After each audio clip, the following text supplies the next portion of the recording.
Hi, this is the modification version of the video. So after you watch the original video with the assignment, this is just a video giving you options and ideas for how to modify for different students so that they can work to the best of their ability.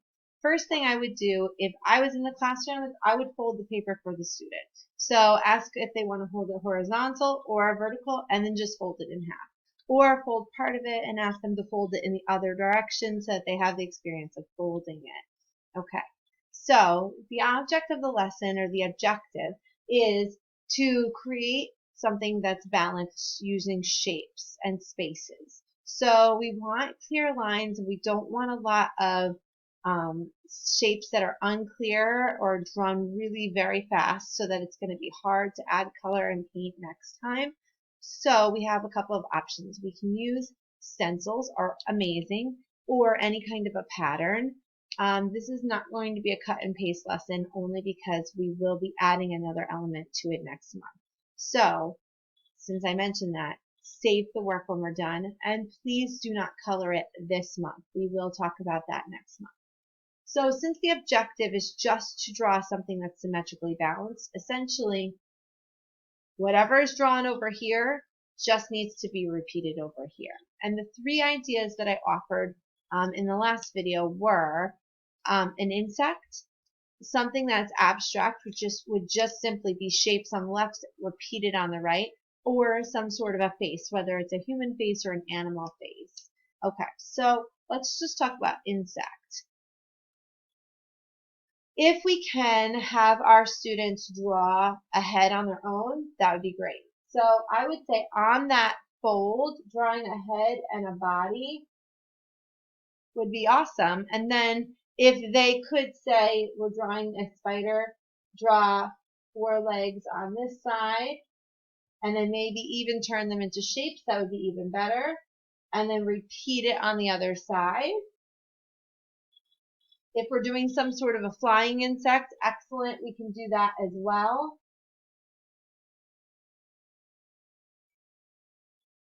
If the struggle is with drawing the initial shapes and we can decide on what kind of an object or what kind of an insect or what kind of a face to draw, drawing things with a highlighter and then having the student trace over it is absolutely an awesome option.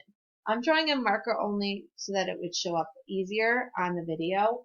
So I would like it if we could draw in pencil if possible. And if you can just say draw the circle or just indicate a circle and they can draw it, or trace the circle and then add other things as we prompt, that would be really, really great. Otherwise, we could do drawing and then tracing over it as well. Okay, so for the abstract option, this might actually be the easiest for all of us. We could draw things on the left side.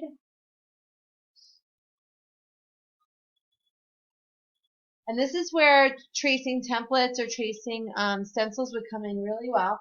And so we just repeat it on the other side. Now, oh boy, I set myself up here, didn't I? Okay, so that's not quite correct. However, you can see that I, as a student, tried to get it similar, so the attempt is worth points as well. It does not have to ever be perfect. Okay? Okay. So in each of these, I do see the clear lines, careful drawing, and that is worth craftsmanship points. Okay. And then the last part would be for the face. So let's say maybe I want to draw a dog. I really like to have a close connection to my dog. So maybe the student can draw the eye, or maybe the parent can draw the eye, and then the student can draw their own eye, right? Maybe draw the nose, the snout, draw one ear, draw another ear. Again, we can highlight it and trace it, but